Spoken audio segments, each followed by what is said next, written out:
भी आपके बारे में उन्होंने बताया, कैसे तरीके से जो है समझाया। मैं यहाँ जो बताने जा रहा हूँ water scarcity of water resource and sustainable development. पानी की कमी जैसे जैसे हो रही है, क्योंकि ह्यूमन पॉपुलेशन बढ़ती जा रही है, कंजम्पशन रेट जो है बहुत हाई है, और पानी रेनफॉल जो है वो कम होता जा रहा है। इसी को मैं लिंक करूंगा ग्लोबल से लेकर के इंडियन एंड प्लस लोकल पर मैं आऊंगा, एकदम लोकल सिटी के ऊपर की, एक छोटी सी सिटी के ऊपर की कैसे जो है प्रॉब्लम जो है हम लोग फेस कर रहे हैं। तो मैं जो बताना चाह रहा हूँ, सबसे पहले तो मैं ये बताऊंगा सस्टेनेबल डेवलपमेंट गोल की बात आजकल बहुत चल रही है। पूरी दुनिया जो है सस्टेनेबल डेवलपमेंट की बात कर रही है, और पूरे यूनाइटेड नेशन ने 17 सस्टेनेबल गोल डिमार्केट किए हुए हैं, और एक टाइम फ्रेम दिया गया है कि 2030 तक इसको अचीव करना है, और इंडिया भी उसमें लगा हुआ। और ऑल दी सस्टेनेबल गोल्स जो हैं, ये जितने सस्टेनेबल गोल आप देख रहे हैं, ये कोई भी तब तक आप अचीव नहीं कर सकते जब तक कि वाटर रिसोर्स ना हो। जितने भी हैं आप देखिए। नेक्स्ट, तो जो मेरा लेक्चर है वो मैं 3 सस्टेनेबल गोल पर फोकस कर रहा हूँ। ये है आपका clean water and sanitation, life below water, पानी की जरूरत। तो इस चीज को जो सस्टेनेबल डेवलपमेंट है, सबसे पहले इसका कंसेप्ट जो आया था 1972 में यूनाइटेड नेशन ने कॉन्फ्रेंस की थी, वहाँ से शुरू हुआ था। ब्रुकलैंड कमीशन हुआ था, जिसमें आपने सुना होगा और कॉमन फ्यूचर, तब सस्टेनेबल डेवलपमेंट की कंसेप्ट आई थी, डिफिनीशन बताई गई थी, और उसके बाद मिलेनियम डेवलपमेंट गोल आया, और लास्ट में जो है सस्टेनेबल डेवलपमेंट गोल आया। लेकिन कंसेप्ट सबका वही था कि कैसे हम रिसोर्सेज को जो है कंजर्व करें कि हमारे आने वाली फ्यूचर जो है उसको प्रॉब्लम ना हो। लेकिन बीच में एक अदर डिबेट हुआ कि पूरा यूरोपियन वर्ल्ड जो है वो बात करता है कि भाई मैं क्यों सेक्रीफाइस करूं आने वाली पीढ़ी की, मैं तो जितना होगा मैं रिसोर्सेज का दोहन करूंगा, आने वाले पर मुझे चिंता नहीं। अब वो डिबेट की बात है, वो अलग अलग कंसेप्ट है, मैं उस पर नहीं जाऊंगा। लेकिन हम आज की जो जरूरत है ये है कि भाई आपको रिसोर्स जो है कंजर्व करना है, उतना ही यूज करिए जितना आपको जरूरत है। अगर इस स्लाइड को आप देखेंगे तो आप ये नहीं कहेंगे कि पूरा वर्ल्ड जो है पानी के लिए तरस रहा है।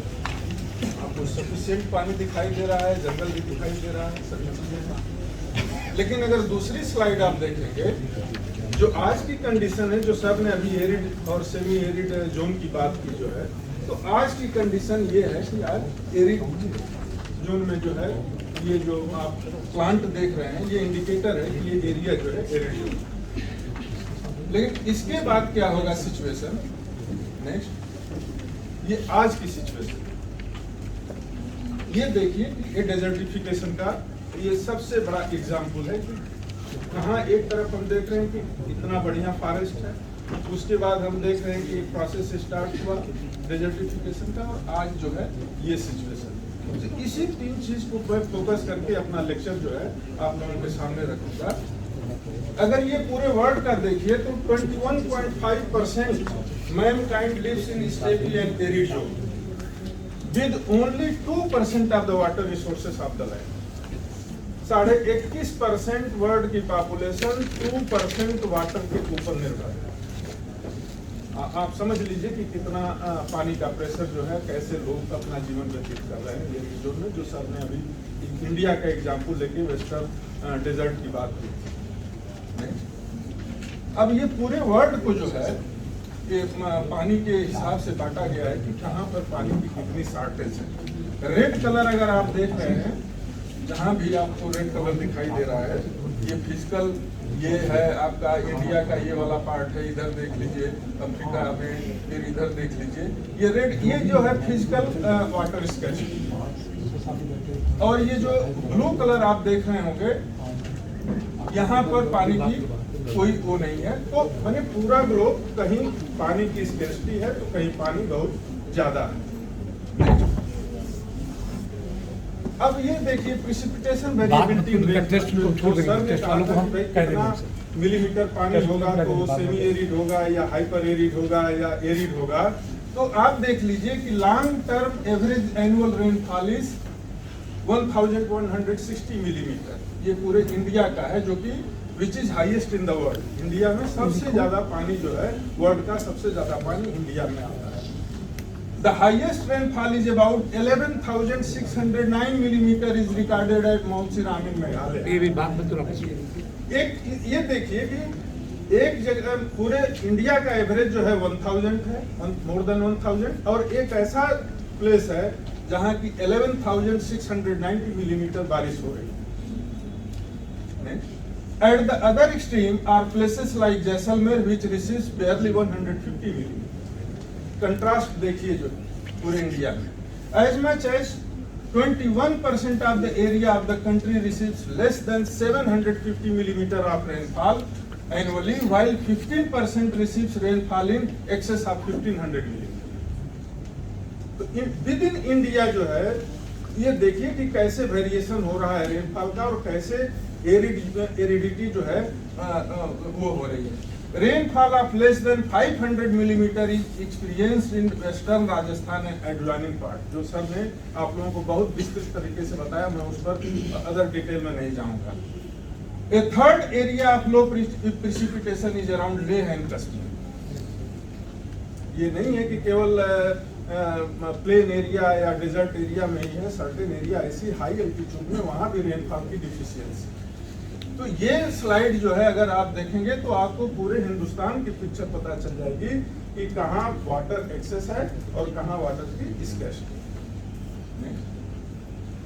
की इश्यूज क्या है?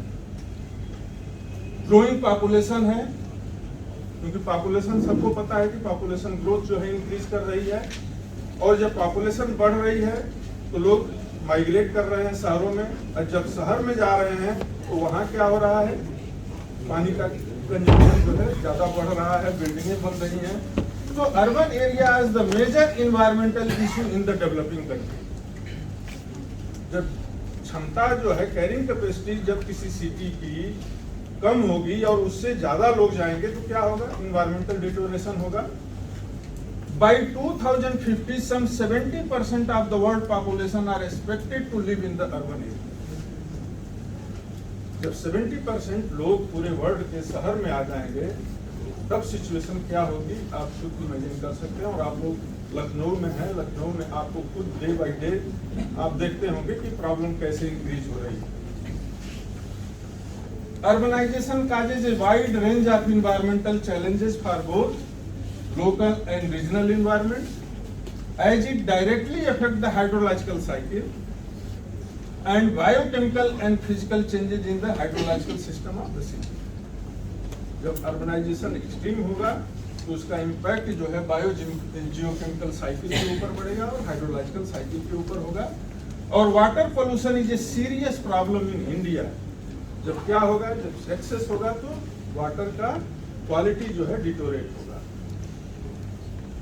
More and more town and cities bloomed with a change in the land use land cover। उसका क्या है, आप देख लीजिए अपने गांव से लेकर के शहर तक जो लैंड यूज चेंज हो रहा है, most fertile agriculture land converted to the urban area. तो वो प्रॉब्लम जो है सबसे ज्यादा जो है होगा। और उसी को एग्जाम्पल लेकर के मैं at least 5 cities, Noida, Gurgaon, Sonipat, Ghaziabad and Faridabad have been developed around Delhi in the last 4 decades। Delhi में जब पॉपुलेशन प्रेशर ज्यादा हुआ तो उसको कम करने के लिए दिल्ली के चारों तरफ सैटेलाइट टाउन डेवलप किए गए कि दिल्ली का प्रेशर जो है कम किया जाए। तो उसको कम करने के लिए ये 5 सिटीज जो हैं सराउंडिंग में चारों तरफ दिल्ली के बसाई गई प्लान्ड वे में। और उसी एक सिटी का, नोएडा सिटी का मैं एक एग्जाम्पल आपको बताऊंगा कि एक छोटे से सिटी का क्या प्रॉब्लम हो रहा है वाटर स्कैर्सिटी का। ये है नोएडा सिटी। पॉपुलेशन देखिए नोएडा सिटी की 1981 में 36,972 पॉपुलेशन, जो 2019 में बढ़ करके more than 10 lakh. Area is same, population कितना बढ़ गई, कितना टाइम्स आप कैलकुलेट कर लीजिए, तो क्या होगा प्रेशर जो है इन्वायरमेंटल पोल्यूशन होगा, इन्वायरमेंटल डिग्रेडेशन होगा। नेक्स्ट, जब पॉपुलेशन बढ़ी तो क्या हुआ, टोटल ड्रिंकिंग वाटर सप्लाई जो है नोएडा में 256 MLD million litre per day, जिसमें 332 million total drinking water demand है। वाटर डिमांड आपकी पूरी नोएडा की 332 MLD है, 256 MLD जो है सप्लाई है, तो डेफिसिट कितना है 76 MLD। यही स्कैर्सिटी हो गई वाटर की। और सप्लाई कहां से आ रही है, 40% ग्राउंड वाटर और 60% जो है गंगा से। तो जब प्रेशर दोनों पर पड़ेगा तो क्या होगा, ग्राउंड वाटर का टेबल नीचे जाएगा और उसकी क्वालिटी जो है डिटोरेट होती है।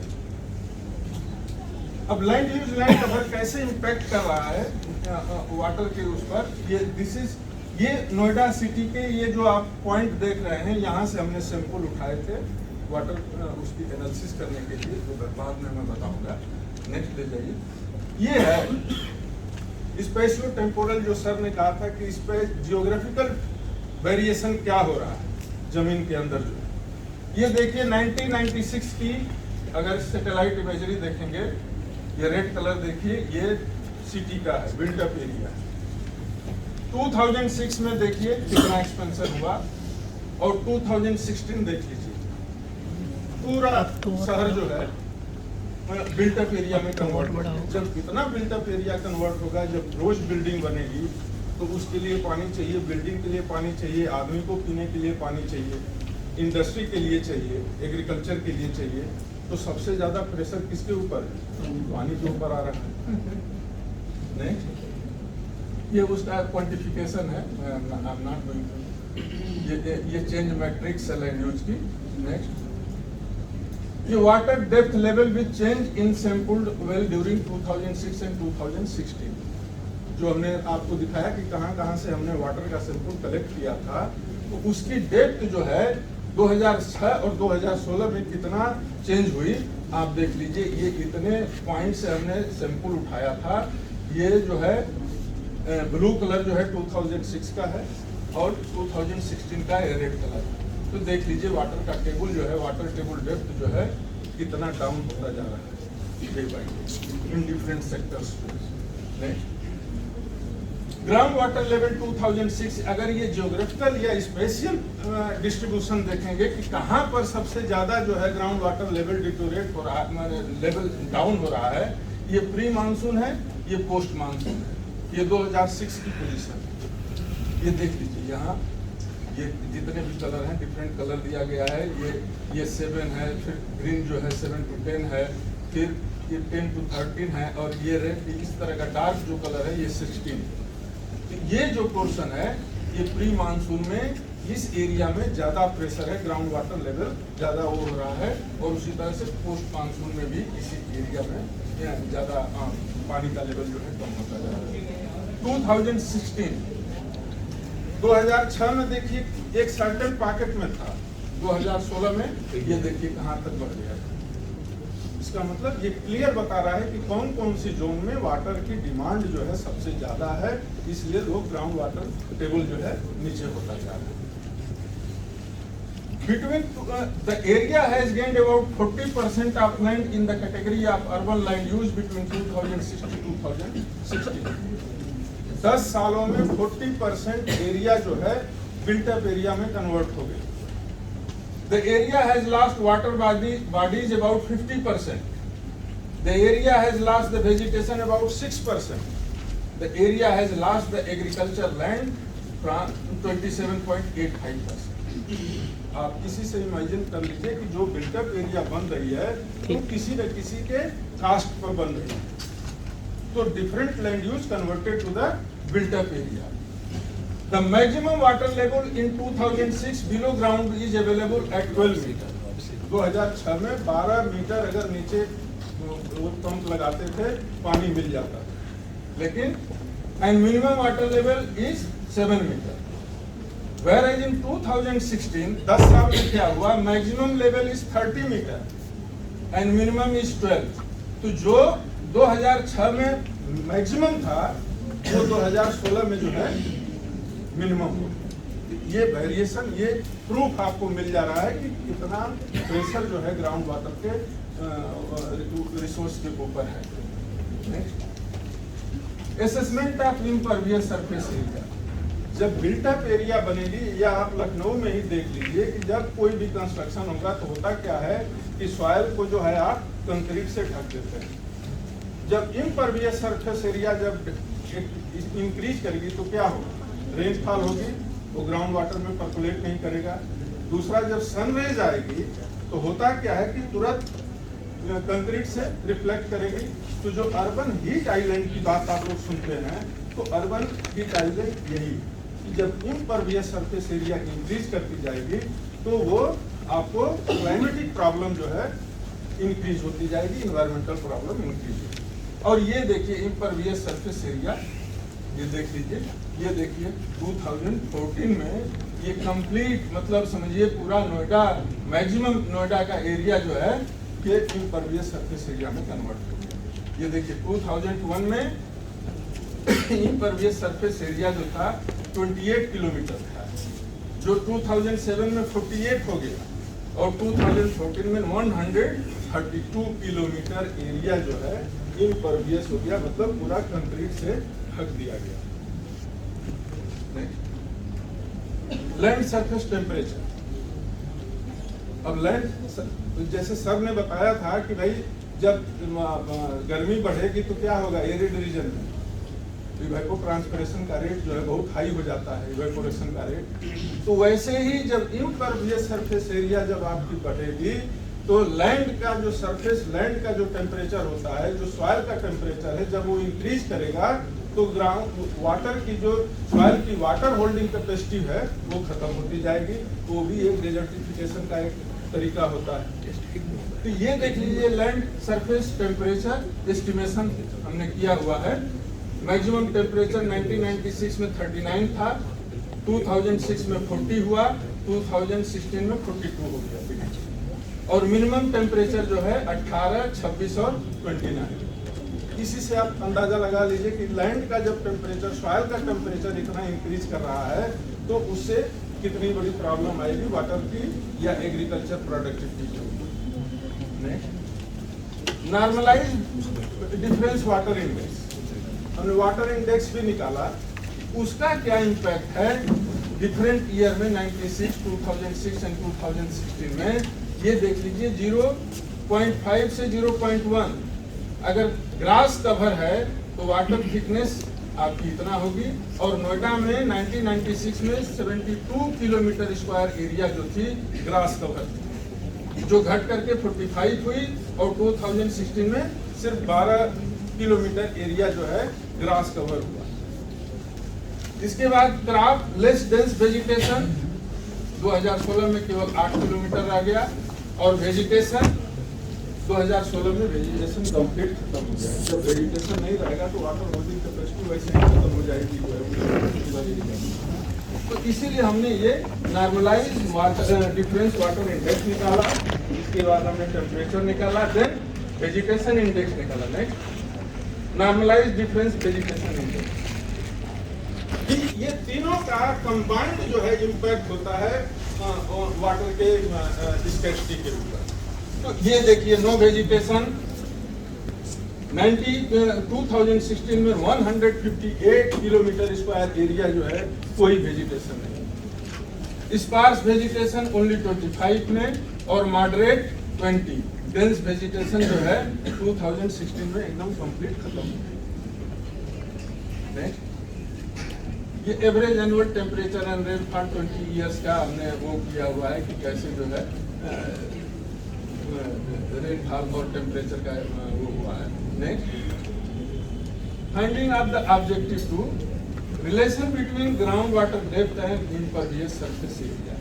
ये देखिए ये डिफरेंट सेक्टर्स में हमने ये दोनों का रिलेशन देखा हुआ है कि वाटर लेवल और इम्परवियस सरफेस एरिया का क्या रिलेशन है।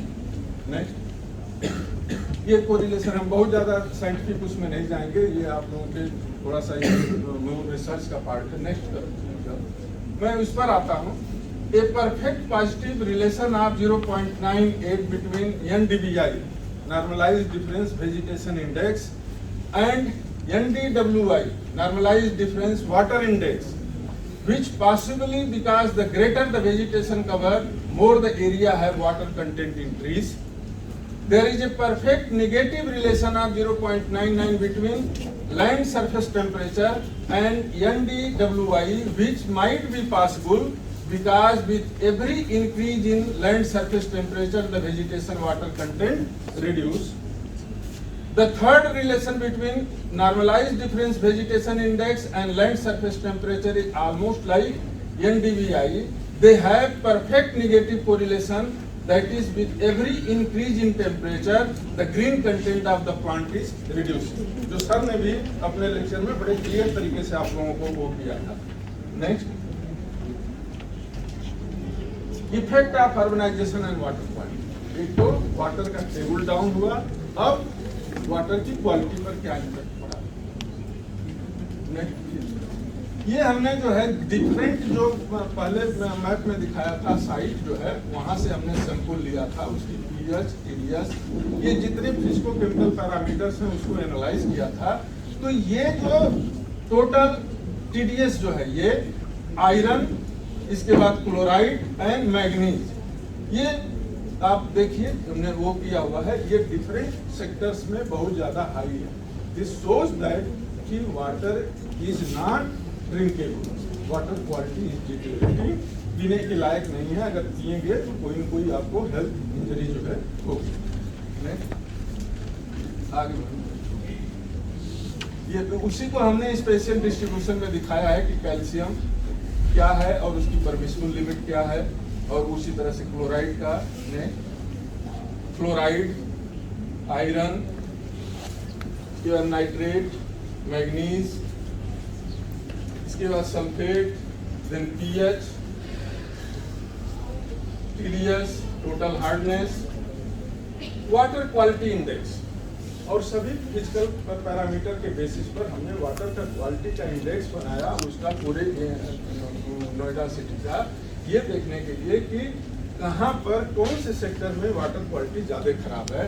तो ये अगर आप देखेंगे, ये रेड कलर जितना भी आप देख रहे हैं, ये सब वाटर क्वालिटी जो है इसकी परमिसिबल नहीं है. ये वाटर क्वालिटी इंडेक्स अगर देख लीजिए 0 to 25 एक्सलेंट वाटर क्वालिटी, इसके बाद 26 to 50 good water quality, 51 to 75 poor water quality, 76 to 100 very poor water quality and above 100 unsuitable for drinking purpose. तो इस हिसाब से अगर आप देखेंगे तो ये सेक्टर 115 और विलेज बेगमपुर जो रेड कलर आपको दिखाई दे रहा है, ये जो है कंप्लीटली जो है पीने के लायक नहीं, ये पॉइजनस हो चुका है ये वाटर. और अदर एरिया में सेम जैसे जैसे कैटेगरी हो रही है उसी.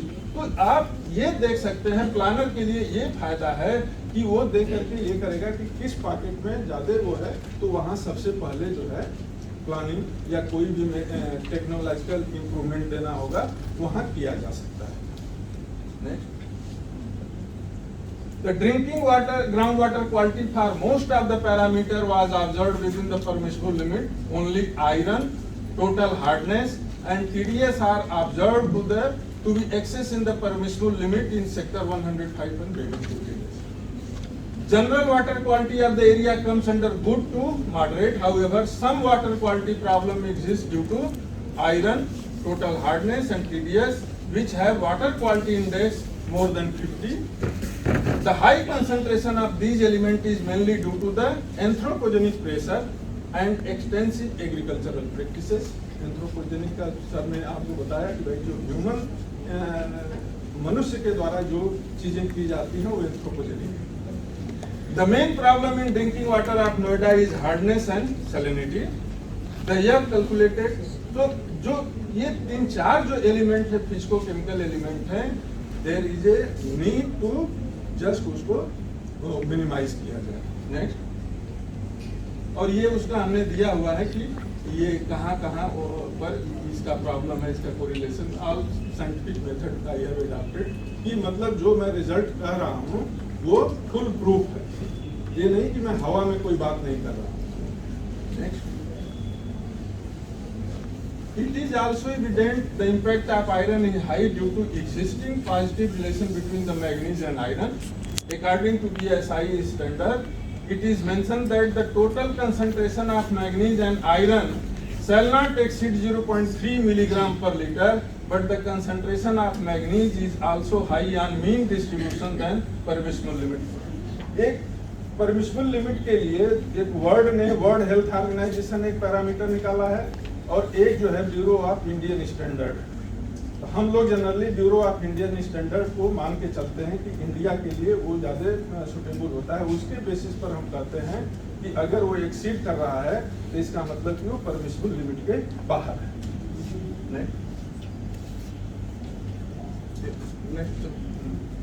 ये आपको हमें बताने की जरूरत है क्योंकि ये प्योर साइंटिफिक चीज है। लास्ट में ये हम finding of the objective force, ये मैं यहाँ बताना चाह रहा हूँ कि on the basis of all these analysis पूरे नोएडा का अगर आप देखें ग्राउंड वाटर रिचार्ज प्रॉस्पेक्ट, तो 83 किलोमीटर स्क्वायर एरिया जो है लो है, 90 किलोमीटर मीडियम है, 20 किलोमीटर हाई है और वेरी हाई जो है 10 किलोमीटर।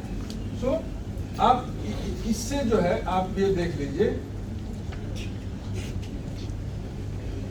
ये मैप से आपको ये पता चल जाएगा कि ये जो है रिचार्ज लेवल जो है इतने एरिया में लो है। रिचार्ज का मतलब जो पानी ऊपर से आ रहा है वो जमीन के नीचे नहीं जा रहा है। तो here is a need of the scientific approach, कैसे इसको हम कम वो करें कि रिचार्ज लेवल जो है वो बढ़े। ठीक है, सजेशन था फ्यूचर स्टडी, क्योंकि कोई भी रिसर्च जो है कंप्लीट कुछ न कुछ रह जाता है, तो फ्यूचर के लिए बताना पड़ता है कि भाई इतना ही हम कर पाए, इसके आगे अभी करना बाकी है। तो the study can be extended for detail aquifer modelling based on the geophysical technique for aquifer management, water balance and groundwater budgeting assessment, use very high resolution satellite image for proper urban planning and selection suitable area for future development. Rooftop water harvesting structure should be promoted in the area where water level fluctuation is more and groundwater is exploited. तो government ने policy बनाई हुई है, यहाँ लखनऊ में भी होगा, water harvesting tank बनाएंगे, ग्राउंड वाटर का लेवल जो है हम इंक्रीज करें। और लास्ट में मैं ये कहूँगा, आप लोग भी पढ़े होंगे कि रहीमन पानी राखियो बिन पानी। इस चीज़ को आप यंग लोगों को सबसे ज़्यादा जरूरत है अवेयर होने की कि पानी को हम कैसे जो है कंजर्व करें। Thank you very much.